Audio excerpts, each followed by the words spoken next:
Putain de merde, Jessica.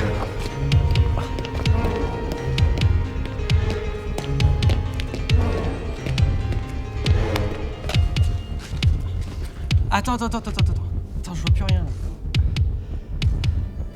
Je vois plus rien, putain.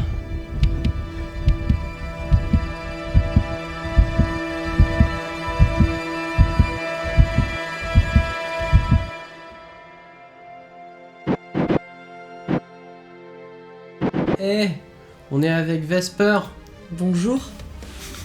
Le personnage de Daredevil était intéressant, étant donné qu'il est aveugle, donc tout son pouvoir entre guillemets est basé uniquement sur le son. Et quand on compare ça par exemple au film qui avait pris le parti de nous montrer en fait constamment sa vision, là ils ont pris le parti de jouer uniquement sur le son et le sound design pour nous faire comprendre comment est-ce que lui il voyait réellement les choses, mais à travers le son en fait. Et donc dès le premier épisode, on t'explique en fait comment est-ce que ça fonctionne. T'as cette scène où Karen se fait attaquer et il se retrouve dehors, il pleut et en fait ils font des pauses pour te montrer des éléments du décor qui sont importants et ils utilisent le ralenti. Donc par exemple la chaîne conne contre Le tuyau, non ? une structure métallique, ouais. Donc ça fait du bruit, enfin, il s'en sert comme arme ensuite pour se défendre, etc. Ça c'est intéressant parce que c'est rare pour une série de prêter autant attention au son et je les attendais au tournant parce que quand j'avais vu les bandes annonces j'étais bien hypé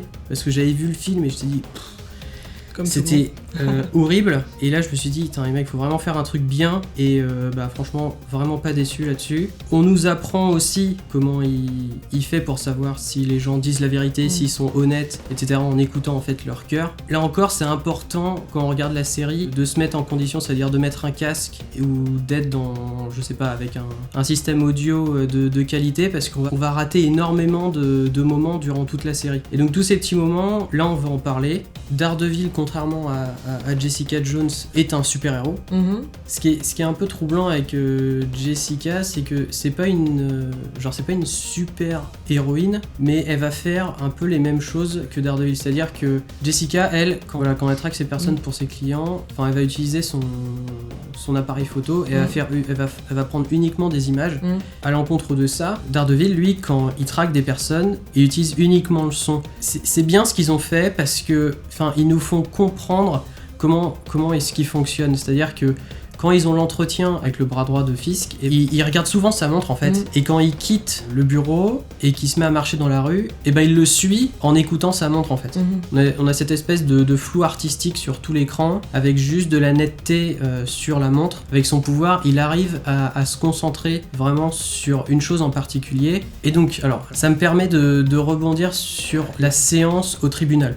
Donc Matt, il fait un discours fantastique, et il parle du bien et du mal, de la limite entre le bien et le mal. Que certaines personnes voient cette limite de manière floue et d'autres voient cette limite de manière très nette en fait. Et c'est exactement de cette façon que lui, il fonctionne, c'est-à-dire que sur quelque chose en particulier, tout est flou. Et ce qu'il entend, la chose sur laquelle il se concentre, c'est ultra net. Ce qu'il y a d'intéressant avec le plan séquence qu'il y a dans le couloir à la fin de l'épisode 2, donc il rentre dans la première pièce, et dès qu'il rentre, la caméra en fait regarde à l'intérieur, elle fait que passer, et ensuite elle repart dans le couloir, et en fait on voit plus rien.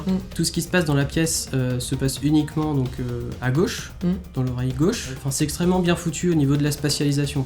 Ensuite la porte est défoncée, il y a des objets qui sortent de la pièce, et on voit que c'est panoramiqué, pour qu'on sente que l'objet il parte d'à gauche et qu'il se retrouve en face de nous. Ensuite, il sort et rentre dans l'autre pièce, etc. Et ce qui est sympa, c'est qu'au niveau du sound design et du bruitage, ils ont été limite libres de faire ce qu'ils voulaient, parce que on voit rien. Donc à partir de là, ils ont pu vraiment recréer le combat qui souhaitait le mieux et nous faire juste imaginer des choses. Et c'est pareil à la fin, quand il s'est tapé avec tout le monde et qu'il va chercher le gosse, il rentre dans la pièce. Et là d'ailleurs, j'ai trouvé qu'il y avait un petit problème. Vu que la pièce elle est en face, il rentre dans la pièce et il va voir le gamin qui est donc à droite dans la pièce, et il le rassure, et ensuite il l'emmène. Et en fait, quand il lui parle, on a le son à droite. Sauf que la porte elle est en face face de nous et le son il sort de la porte. Mais donc ils ont un peu triché pour être vraiment rentrés dans le délire total de stéréo au niveau de gauche-droite, de l'immersion. C'est ça, puis c'est pour t'expliquer vraiment que du coup il est sur le côté droit de la pièce et pourquoi on ne le voit pas alors que la pièce est en face de nous par le fait. C'est plus pour accentuer ça je pense. Voilà.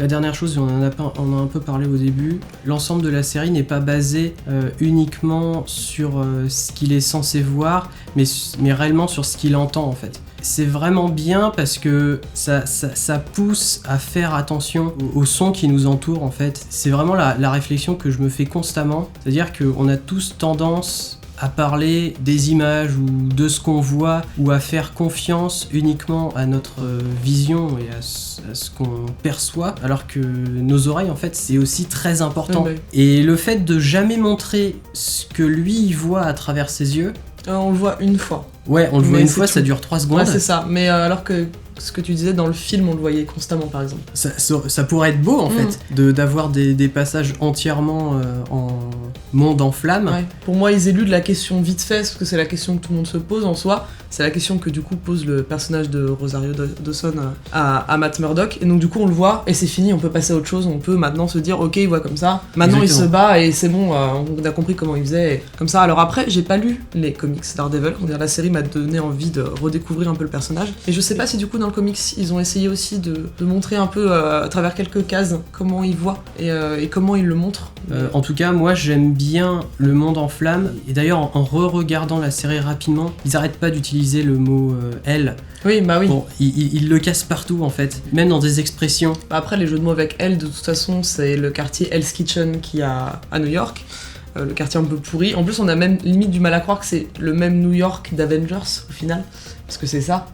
Mais en plus, du coup, forcément, Daredevil, donc ils font que des jeux de mots avec le démon.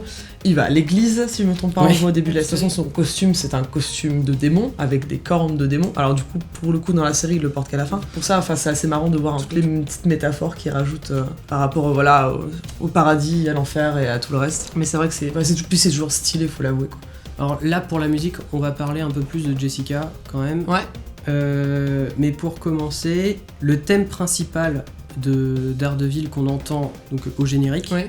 On pourrait croire que c'est le thème de Matt, mais en fait pas du tout. C'est vraiment le thème de son ouïe, parce que on l'entend au générique et les seules fois où on le réentend, c'est dans les moments où il écoute. Où il se concentre pour écouter. Voilà, où il se concentre pour écouter. Et d'ailleurs, dans ces moments-là, il y a uniquement le son, par exemple ça peut être le tic-tac de la montre, les battements de cœur ou la canne sur le sol. On a le son global de tout ce qui l'entoure, mais qui est vraiment très étouffé. Et on a de la musique. La musique en elle-même, elle est pas exceptionnelle. Il y a rien de... C'est de la musique orchestrale avec énormément de musique électronique. Et ils s'en servent de cette musique électronique pour les scènes de combat ou les scènes d'action, pour faire des pauses et relancer l'action. C'est-à-dire qu'il va se battre, puis on va passer en mode ralenti, il va entendre quelque chose, par exemple l'ennemi va attraper un objet, ou lui il va entendre quelque chose tomber, etc. Il va s'en servir, etc.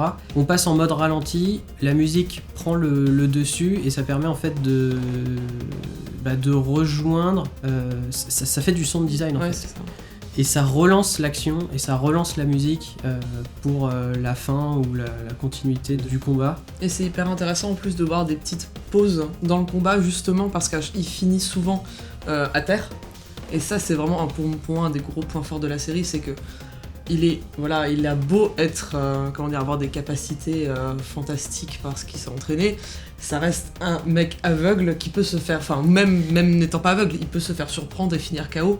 Et effectivement, le fait qu'il prenne un peu cher comme ça, j'ai trouvé ça hyper intéressant, et ça change un peu des super-héros qui sont complètement intouchables. Ouais. Et du coup, les combats sont vraiment cool, et effectivement, c'est vraiment le moment où il va se prendre une grosse tannée et il va finir dans un coin, et après là du coup il va essayer de refocus sur un point particulier, et ça s'arrête et ça reprend, quoi.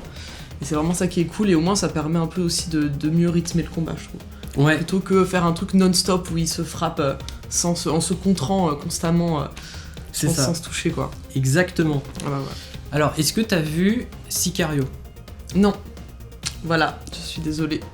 Le lien qu'il y a entre la musique de Sicario et la musique de Fisk, on est sur une musique qui est très pesante en fait. j'ai limite envie de dire que ça se rapproche plus du sound design que la musique, parce qu'elle est pas là pour apporter un thème en particulier. C'est très lourd, c'est très lent, et c'est une rage intérieure en fait. C'est-à-dire que le mec est tout le temps calme, mais tu vois que il est énormément irrité, mais il est à chaque fois genre à la limite d'exploser. C'est ça. Et quand il explose, il décapite quelqu'un avec une portière, et ça rajoute un sentiment de malaise. Et ça rejoint un peu, je pense, le malaise que peut ressentir son bordeaux, parce que quand il est dans la caisse à l'arrière et qu'il est là et qu'il bouge pas et que l'autre il lui pète la gueule, et qu'à la fin il fait bon, je sors, et il sort de la voiture et Ok, le générique de Jessica Jones. Alors quand j'ai commencé à regarder Jessica Jones et que j'ai vu les premiers épisodes, j'ai été extrêmement déçu par la musique du générique et même la musique globale. J'avais juste pas compris que Jessica c'était pas du tout une super héroïne en fait. Donc je m'attendais à un truc... Tu imaginais plus un truc épique. Voilà, un truc épique. Voilà. Et là, quand on entend le générique, il se passe rien en fait. On a l'impression que la musique elle veut pas partir, elle veut pas commencer, elle veut pas genre exploser. Et au final, quand on réfléchit, bah, ça correspond parfaitement au personnage de Jessica. C'est-à-dire que bah, elle aime pas trop qu'on parle d'elle ou elle préfère rester dans son coin et faire ses petits trucs. Elle fait profil bas, ouais. Voilà. Et donc la musique, par rapport à ça dans le générique, fonctionne très très bien. Pour retranscrire l'ambiance pesante qu'il y a dans toute la série, c'est vrai que ça commence un peu comme un film noir. Et donc du coup c'est la détective qui essaye, détective privée qui essaye de se planquer, etc.